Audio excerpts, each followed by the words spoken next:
Hi, I'm Camilla, 30 years old, and I've been married to Patrick for 3 years. We don't have children yet. Our lives took a significant turn after the sudden passing of Patrick's father, Jesse. At the time, we were living in another state, and the news of Jesse's unexpected heart attack hit us hard.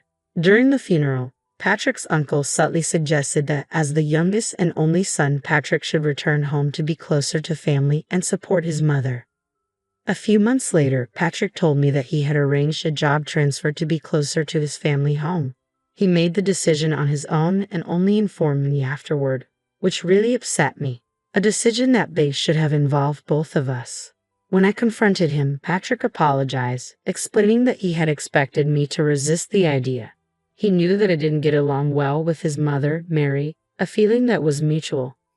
When we lived farther away, our visits to his parents were mostly limited to extended holidays, partly due to our work schedules.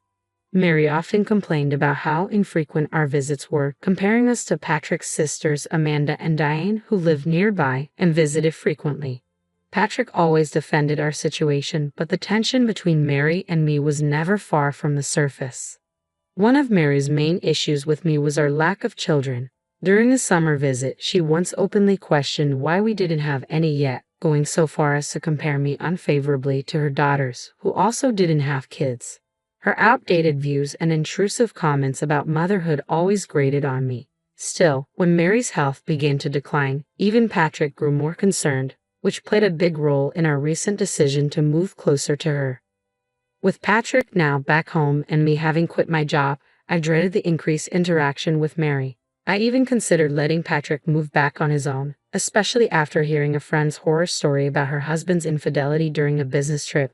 But after much thought, I decided to move with him. After all, we wouldn't be living with his mother full-time.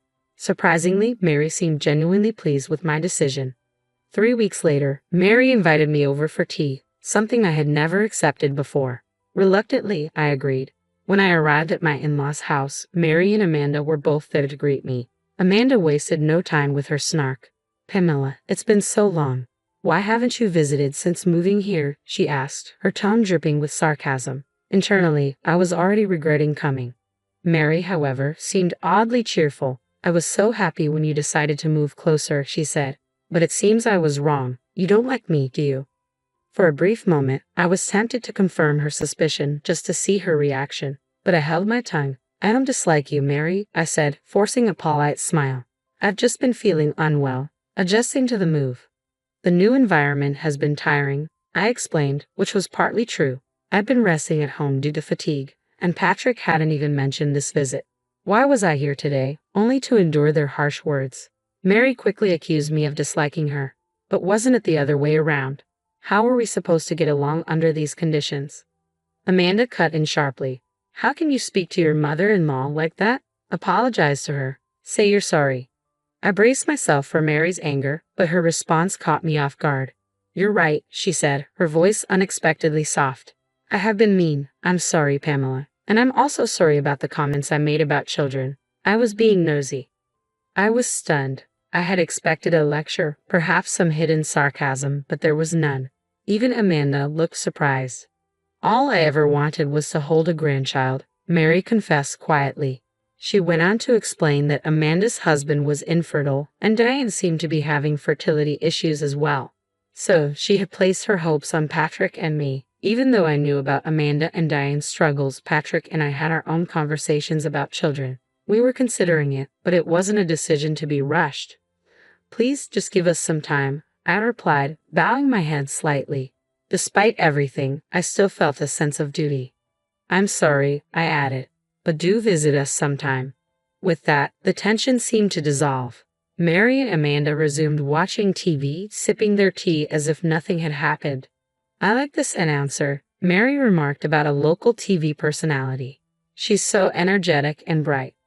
Watching them together, I felt a pang of regret. Maybe if I had been more outgoing, things could have been different with Mary and her family. It was a fleeting, somewhat naive thought, but I was relieved to have expressed my feelings earlier. Maybe this could lead to a better relationship between us, I hoped. But that hope didn't last long. Later that evening, Patrick came home, visibly upset. Mom told me you said you have no intention of getting along, he said, his voice laced with anger. She was crying, Pamela. What did you say to her? I was taken aback. Just a few hours ago, he had left with a smile, and now he was accusing me of something completely different. Patrick, there's been a misunderstanding. I began, trying to stay calm. I told her it's difficult for me to be friends with her given how things have been between us. But I never said I didn't want to get along. He didn't seem convinced. His earlier smile now felt like a distant memory, replaced by doubt. I felt a wave of fear. He fully believed Mary's twisted version of the story. I tried to explain further, but he wasn't listening. Then my phone buzzed with a message from Amanda. After all the effort of moving here, weren't you prepared to make it work? If you're here with us, you need to be a bit more patient. Patrick glanced at me, his expression mirroring Amanda's words. I suddenly felt very alone.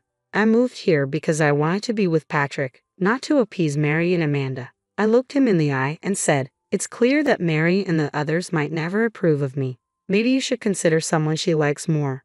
The word divorce slipped out before I could stop it, and for the first time, Patrick looked genuinely alarmed.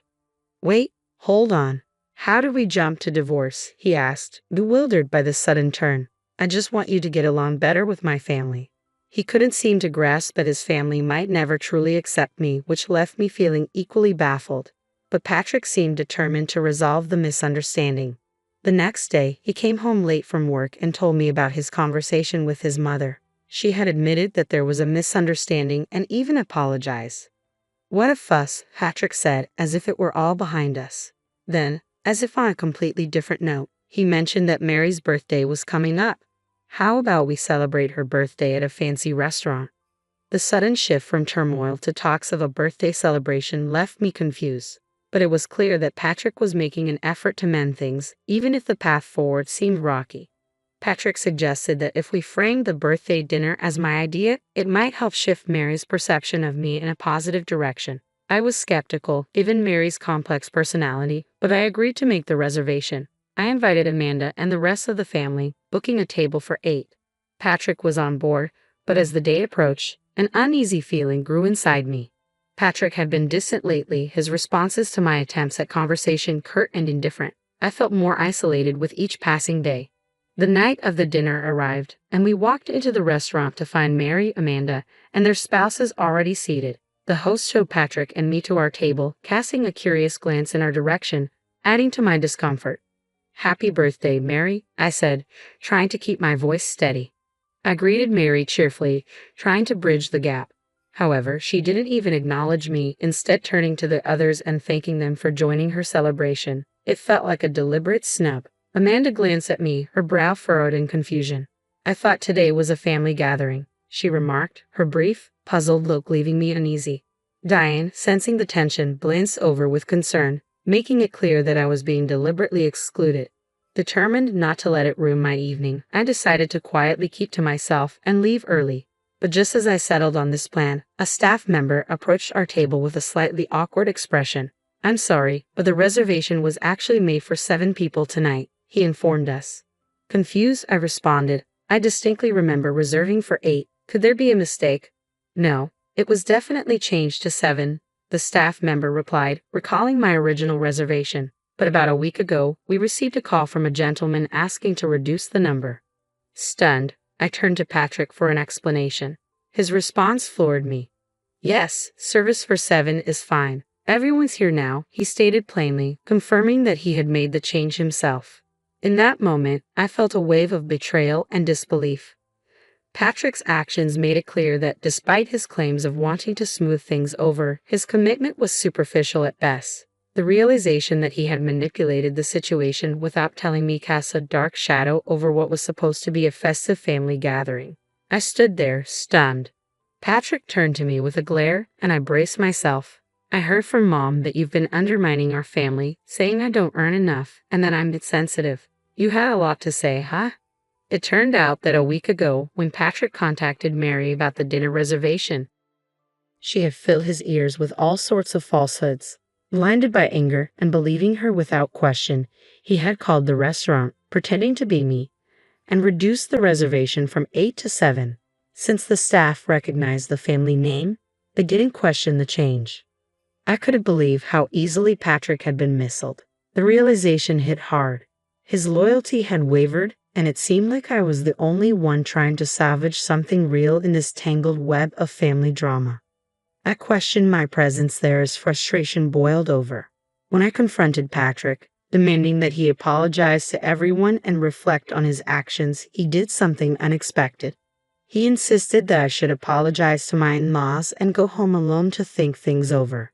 Naturally, I refused. I couldn't apologize for things I hadn't said, nor did I need a husband who took his mother's word over mine. Tears of frustration welled up in my eyes. Why had I even followed him here? Seeing my distress, Patrick began to panic, but it was too late. Mary, observing the scene, wore a smug smile, clearly pleased with the chaos she had stirred. I spoke coldly to Patrick. Next time, marry a younger, more docile daughter-in-law. Maybe then you'll have the children and happiness you want. Mary's response came sharp and cutting. Pamela, why don't you go back to your parents' house? A daughter-in-law is ultimately an outsider. I can't see you as part of this family. You're not charming at all. So please leave, quickly. Her words stung, but they also solidified my resolve. I didn't need to be told twice. I'm leaving, with or without your approval. Good luck finding someone who can actually get along with someone as twisted as you, I retorted, turning on my heel to walk out of the restaurant. Patrick stayed silent, his head buried in his hands. As I neared the exit, I heard someone calling my name. It was Diane and her husband. Pamela, wait, Diane called out, her voice strained with distress. I can't stand it anymore. Mom and Amanda, they haven't changed at all. I knew the gossip about you was false. Her words, a rare acknowledgement of truth amidst all the chaos, gave me a flicker of solace. Diane continued, making it clear that she was ready to cut ties with the toxic environment. It was a small gesture of solidarity, but in that moment, it was something I desperately needed. As I stood there, processing her words, my phone buzzed. Mary's name flashed on the screen, and I sighed. What now? But before I could answer, Patrick's name appeared instead. Muttering under my breath, I glanced at Diane and her husband, who exchanged knowing looks. Pamela, you might want to go back to the restaurant, Diane said, her eyes glinting with something I couldn't quite place. You might see something interesting. They left, looking oddly pleased with themselves. I hesitated, but curiosity tugged at me, overpowering my desire to distance myself from the drama. Reluctantly, I turned back toward the restaurant, wondering what twist lay ahead. When I finally answered Patrick's frantic call, his voice was laced with panic. Pamela, I'm sorry. I didn't realize it was all a lie. I'll send the divorce papers later, he blurted out, but then quickly added, almost pleading, wait, can't you come back? Please, it's a lifetime request. His almost childish plea might have made me laugh if not for Diane's cryptic hint lingering in my mind. Against my better judgment, I decided to return to the restaurant. When I arrived, I was met with an unexpected scene. A crowd had gathered around Patrick's table where a local TV announcer, Mary's favorite, was speaking into a microphone. The atmosphere crackled with tension. Mary was stumbling over her words, clearly flustered as she tried to explain herself. No, that's not it. It's a misunderstanding, she stammered. Patrick and Amanda sat awkwardly, looking completely unprepared for the spectacle unfolding before them. The announcer, relentless, pressed Mary further. You loudly declared that Pamela is an outsider and should leave. Could you explain what you meant by that in detail? Meanwhile, Diane's husband, along with others who had been offended earlier, had quietly slipped away from the scene. I stood there, dumbfounded, as I pieced together that this had somehow turned into a public spectacle, and judging by the cameras, it was possibly being broadcasted live. A staff member approached, noticing my confusion. It's been quite a day, hasn't it? They remarked, explaining that a TV recording had been scheduled at the restaurant that day, which explained the unexpected media presence. The entire family drama had accidentally played out on live television, exposing everything to the public in stark, unfiltered detail. I stood there, processing the whirlwind of events, feeling a strange mix of disbelief and vindication. This bizarre turn of events had unfolded in such a way that the truth was now out for everyone to see. The private dining area hadn't been as secluded as they thought, and conversations had been easily overheard. Just as I was about to step outside for air, a famous TV announcer approached Mary, beaming.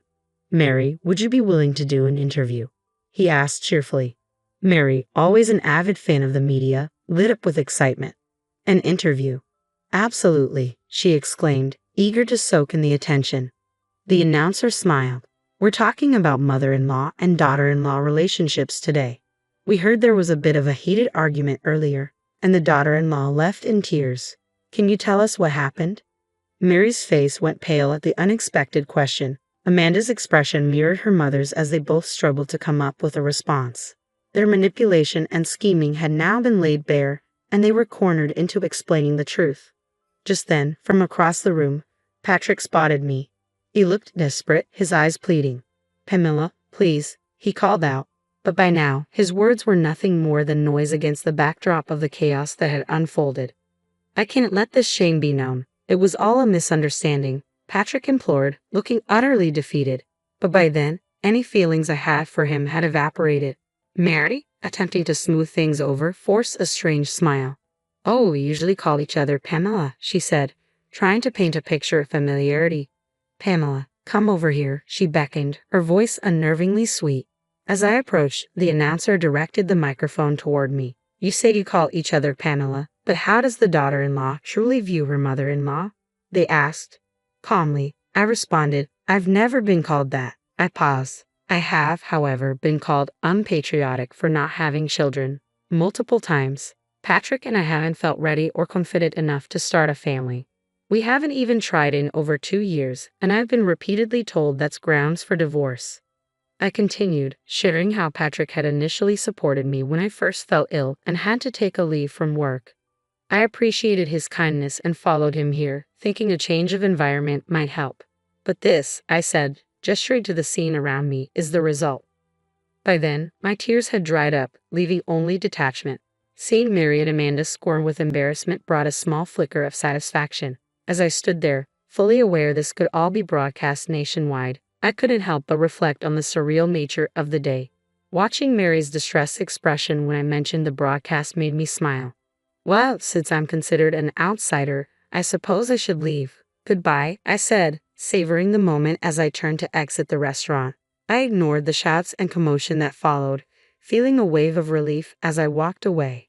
The day had been long and fraught with emotion, but in that final moment, I felt a profound release. Walking away from that chaotic scene, a mix of relief and satisfaction settled in. Although Mary and her family managed to prevent the footage from airing, the incident caused a local stir, becoming a hot topic among relatives and acquaintances. The gossip spread quickly, fueling endless speculation. I returned home, packed my belongings, and moved back to my parents' house. I sent Patrick the divorce papers, but his response was delayed, prompting me to consider involving a lawyer. To my surprise, Patrick soon appeared at my parents' doorstep. My father, Peter, usually a composed and calm man, took charge of the situation with a firm hand. Patrick, clearly remorseful, offered a heartfelt apology. He claimed he would sever ties with his family and promised to trust only me going forward. But his words felt hollow, too little, too late. Visibly upset by the years of distress Patrick had caused, my father didn't mince words. Why didn't you realize this sooner? What have you put Pamela through all these years? Just sign the divorce papers and leave, he instructed sternly. With regret etched across his face, Patrick handed over the papers. His handwriting was shaky, barely legible. Despite the difficulty, the divorce was processed smoothly. It later emerged that Amanda had been the true cause of her infertility, a fact she had wrongly blamed on her husband. Now on the brink of her own divorce, she no longer visited her in-laws. Patrick returned to live with his mother, Mary, in their small hometown, likely facing the weight of uncomfortable rumors. But that chapter of my life was closed. In the months that followed, life took a more positive turn. I reconnected with a classmate from my hometown, and we eventually married. Our relationship is filled with joy, and we soon welcomed a child. We now have a 2-year-old daughter, and I am expecting our second child. My new mother-in-law is a blessing, supportive, kind, and everything Mary was not. Life is unpredictable, but in this moment, I am living a fulfilling and happy life surrounded by the love and support I once thought was out of reach.